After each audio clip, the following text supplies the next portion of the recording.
I see a lot of people posting this guy's video, and I will play it for you in a minute. But I want you to see his hands. These are messianic hand gestures. A troublemaker and a villain who goes about with a corrupt mouth, who winks maliciously with his eye, signals with his feet, and motions with his fingers. Corporate masters. And these are just some of them. And for the side of Israel, there you go. All Masons. It's interesting to me how now they want to tell the world who the true house of Israel is. Well, in this particular case, Judah. Because the Arabs played a huge part in the transatlantic slave trade. So why weren't they telling us like what, 10, 15, 20 years ago? But they choose to tell us now because they want us to pick a side. Because judgment is upon the nations, these nations, for what they did to Israel and Judah. It tells you in Psalms 83, they have said, come and let us cut them off from being a nation, that the name of Israel will be no more in remembrance. For they have consulted together with one consent. They are confederate against thee. The tabernacle of Edom and the Ishmaelites, Ishmael being the half-brother of Isaac. The Muslim Brotherhood, along with other nations, of course, to enslave the house of Israel and Judah. These nations, believe it or not, serve the same God. The Kabbalah, right? The cube of Allah. You notice how both of them have the black cube. These are Abrahamic religions. The covenant was made with Ishmael but with Isaac. This is what I like to call control opposition. The best way to control the opposition is to lead it ourselves. Synagogue of Satan, right there, the Vatican. The three cities that run the world: Washington, D.C., Vatican City, and the city of Lausanne, better known as the District of Columbia. And you see the very top? There goes the Queen. And above the Queen is the Pope. You ever notice how they call it diminations? And why is there so much division in the body? It's in the name, demon, nation, because there's a demon behind each of them. The Catholic Church calls herself the mother of all churches. And these are the daughters to the harlot. It tells you in the scriptures. And another time when he appeared to them, they asked him, Adonai, are you going to free Israel from Rome now and restore us as an independent nation? All roads lead to Rome. So the Vatican created Christianity and also Islam for this holy war that's taking place, because they all serve the same God. Also in the CIA chart, because the Muslims like to give me a hard time about this, again, Islam created by the Vatican. And there goes the political state of Israel, 1948. So Jah has not collected his people yet. Remember that. And remember how the queen was on the top of the pyramid? Queen Elizabeth, shapeshifter. These are Dracos. So how could religion be control opposition? Well, let me tell you. If you're sitting in a church that has removed the Apocrypha from that church, and by the way, King James was also a Freemason.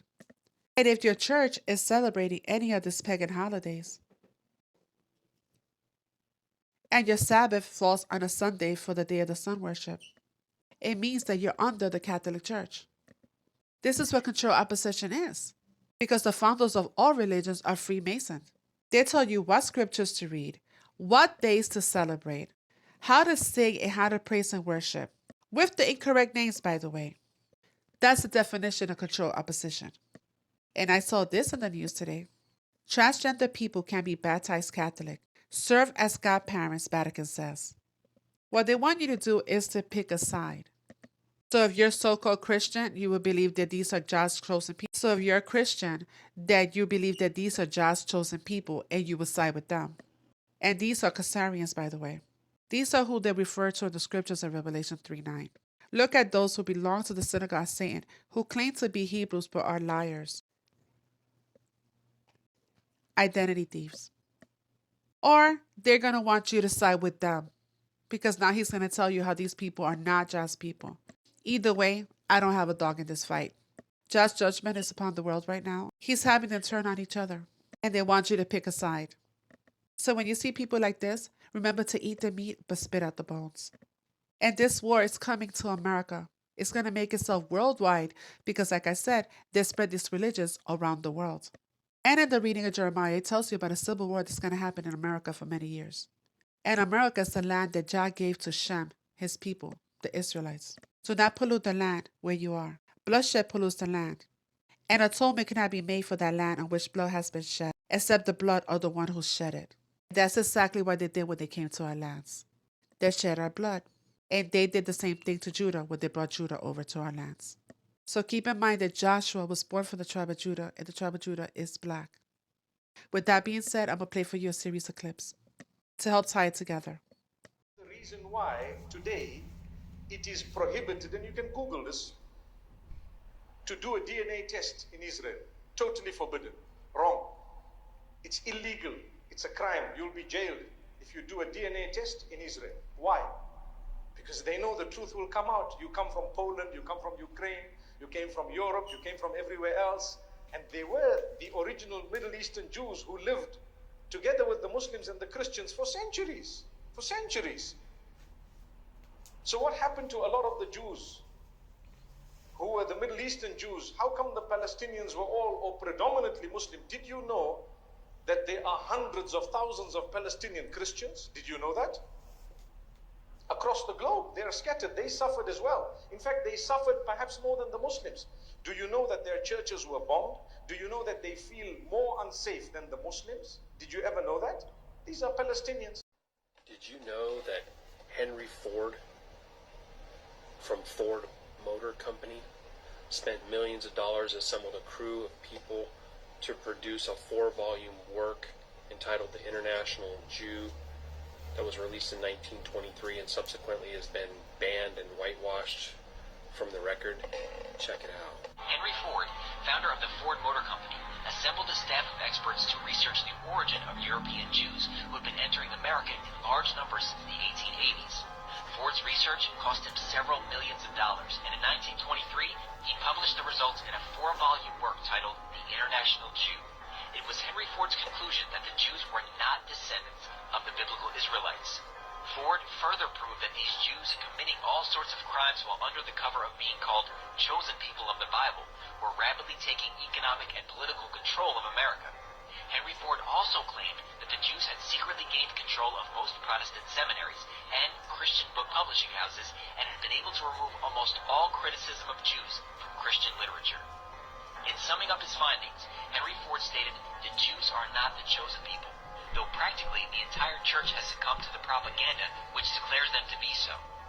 Ford's book caused a major uproar for a few years, but soon disappeared from colleges, universities, and public libraries, and became unobtainable at any price. Of the Israeli government holding a private convention here in the United States. One of the people in attendance at this secret meeting was Judith Varnai Schorer. She's a former Israeli consul general who was operating out of Atlanta. She was one of the main people saying that the biggest problem that they had was young black people in the United States. But don't worry, they've got some black leaders on the payroll. The major problem of Israel is with the young generation of the black community. The problem of Israel is with the young generation of the black community. Black is with the young generation of the black community. This was an Israeli government official who was saying this, not some low-level operative or some rogue member of their diplomatic corps. This was a senior member of their administrative government who was saying this on American soil. Their biggest problem wasn't Hamas or Hezbollah or the Palestinian Authority or Syria or even Iran. She said that Israel's biggest problem was young black people in the United States. מי שיחרים אותנו הוא חם בעצמו. בשנים האחרונות קידמנו בארצות הברית, ויש כבר ברוב המדינות שם, חוקים שמי שמחרים את ישראל נענש בעצמו. אז זה לא יעזור להם, אנחנו לא מתרגשים מזה, ואנחנו נלחמים בזה. Loyalty report yesterday, where we detailed how Americans are now having to take what appears to be a loyalty oath to Israel if they want to keep their jobs. This is not an obscure law passed in one state. It's a law that's now passed, as you can see from the map behind me, a law that's now passed in 24 states. 13 more states have pending legislation on this. There's the map. Shows the states in red that we're talking about, the ones that have passed this law forcing their state workers to sign this agreement that they will not join any economic movements or boycotts against Israel if they know what's good for them. if they want to keep their jobs. Yes, I know. It sounds horribly unconstitutional. In fact, it sounds horribly un-American, doesn't it? But these laws are passing with both ferocity and unanimity. In places like New York, that was the first place where it was passed. Also, in the reading of Jeremiah 51, Jah will be sending in the Medes and the destruction of Babylon, and the Medes are Iran. Out in the past 72 hours, and what you are witnessing is not taking place in the Middle East or in the Gaza Strip, but right here in the United States, in cities like New York, Chicago, New Orleans. On U.S. soil, there are protests and attacks taking place, and what we're hearing is that this will intensify, that this war is nowhere near done, Israel has said. And just the other day, I let you know that we had heard from the foreign minister for Iran, who warned the United States that if this war continues, that the United States would not be spared from their fire, and that there is concern that a lot of the people that could attack us here on U.S. soil are already here and have already made their way through the southern border. Now, in addition to that, I just shared with you yesterday the breaking news, literally hours after it had taken place, that in Russia, an airport was overtaken by pro-Palestinian protesters, and they went out onto the runways and were going from plane to plane seeking out Jewish refugees. And now we're hearing that refugees coming here to the United States are saying they are concerned about their safety, even being here on U.S. soil. They do not feel safe with what's taking place. So if you've been wondering why all these young men from all these third world countries are coming into different parts of the world, and some people speculate that they're UN peacekeepers, but guess what? I found the website where they're actually hiring these guys as field officers. This was from October 9th, and it closes on November 7th, 2023. So these field service officers get stationed all around the world. Now, do you think that these are the same guys that are showing up at our borders and getting into our country? Interesting how the UN is hiring these gentlemen to come to our country when we already have law and order. Going to war again. Get a load of this. This is a late night emergency update.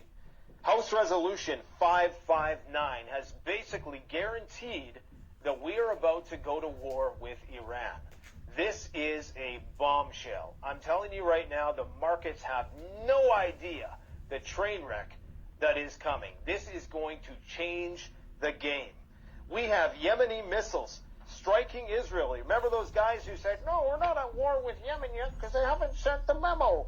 Well, they just sent us another memo. Yemen is definitely at war with Israel, and now we got 6 refueling planes hovering above Saudi Arabia that are likely getting ready to supply fuel to fighter jets coming from Israel that are going to turn that place upside down. And when they do that, all hell is going to break loose.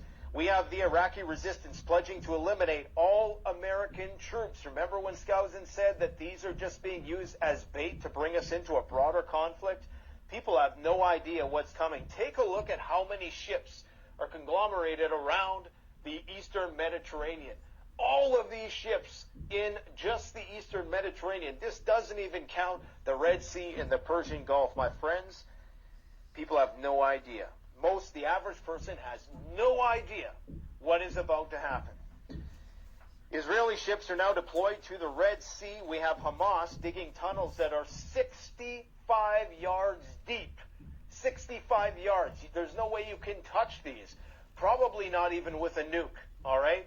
We have Hezbollah about to give a message at 3 o'clock on Friday, Lebanese time, so that's probably going to be sometime in the wee hours of the morning here in North America, tomorrow night or Friday early in the morning. And it's expected that they're going to give some sort of unofficial declaration of war. As we know, nobody declares war anymore. It's very likely that Hezbollah shot down an IDF drone, another one.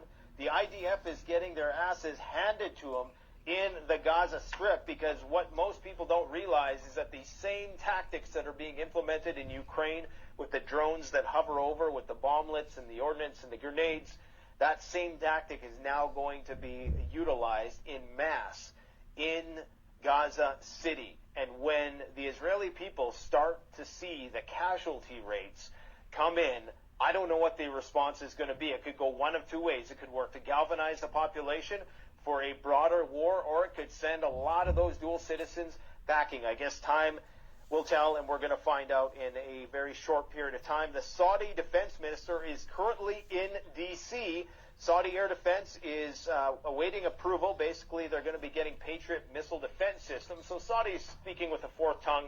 The House of Saud, you know how they are. They're looking out for number one. So they're going to pretend to sympathize with the plight of the Palestinians whilst putting, missile defense in their country because they're worried about Yemen.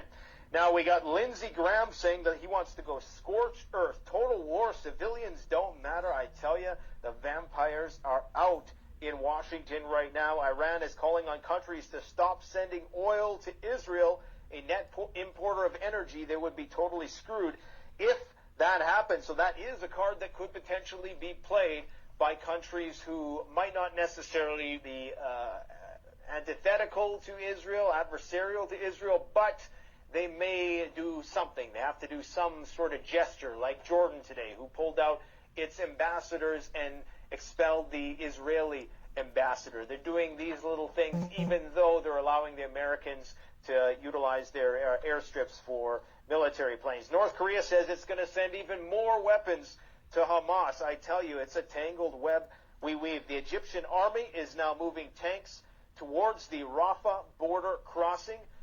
I'm going to play for you a video that I came across that he is correct, except for one thing that I don't agree with. That he addresses the melanated people. Now, Judah is the southern kingdom and Judah is black. But Israel is the northern kingdom and we're a speckled bird. Through colonization, we are speckled now. We come in all shades and colors. And we cannot forget the Gentile nations that were grafted into a tree of life. Because they are spiritual Israel. And the Israelites are the bloodline. And let's not forget that the Hamites are the dark races. Like the Egyptians, they were our oppressors. And there are a lot of melanated nations that serve other gods. So it isn't because you're melanated that you're saved. That's not true. Feel funny? Huh? Y'all don't feel nothing. What up, bro? So what's happening is Yeshua is literally making our enemies of themselves. It's not, at this point, it's not about which one of them are the evilest. All of them are. They all sit in a room, Democrat and Republicans. They have a game to play. They know it's only certain people that they can hurt. They know it's only certain things that they can show against each other. Their time is up. The political game is done. All is being exposed all across the world, even in Israel. The time is now for us to understand that this is all about Yahuwah's people. And he's returning to them, and he's waking us up, and he's showing us exactly how they got to the place that they've gotten to, and he's showing us exactly why it's being dismantled. We don't have a fight in this at all. We are supposed to sit back and observe because we are going to be protected regardless of what happens. What we need to be focused on is raising our vibrations and thinking about gratefulness, just being grateful about everything that's around us right now and about everything that's going on in our lives, even the bad things. Be grateful what you have in the midst of that drama, in the midst of that loss. Be grateful of something out of it. We have to be in the energy of gratitude. That is the time where we should be. Neuromelanated people, we have to be in the spirit of gratitude. We have to be vibrating at a high frequency. But we are going to perish with them. So we cannot focus on these things because he's going to bring us back to nature because nature is where we are from. We will survive in the wilderness. He will protect us in the wilderness. We have nothing to do with what's going on right now. Just pay attention to the world. All of the fake Jewish people, everybody, the fake Christians, all of them are being attacked. Because Yah is not happy. They have used that to confuse us. They have used Christianity to indoctrinate us. They have used it to control us. And everything is coming to a head now. The Israelites, Yeshua is rising, man. The spirit is here. Trump is not safe. Biden ain't safe. The ones who are in Israel that not supposed to be there aren't safe. Nobody's safe right now. He's opened his mouth. He is mad, and it is no stopping it. So I don't care about Trump. I don't care about Biden. All of them are going to suffer. They're all suffering right now. He's making them turn against each other. The gloves are off, bro. We have nothing to do with none of that. Ashe. Get in here, get in here, get in here. I'm about to expose one of the biggest Masonic secrets that you ever will hear. Have you ever asked yourself, why does they have two crosses on their chest? Have you ever asked yourself, why do they have two crosses on their chest? And the secret lies in the definition right here. Once you read the definition, I'm not going to read it, but now I'm about to show you one of the biggest Masonic secrets in the world. Boom! When you put, this is one cross, this is two cross, and when you put them together, you get a Masonic sign when you put them together. But it gets deeper, it gets deeper. This one right here is for the pastors. This one right here is for the higher ups. And when you put them together, they have a bond to fool the masses.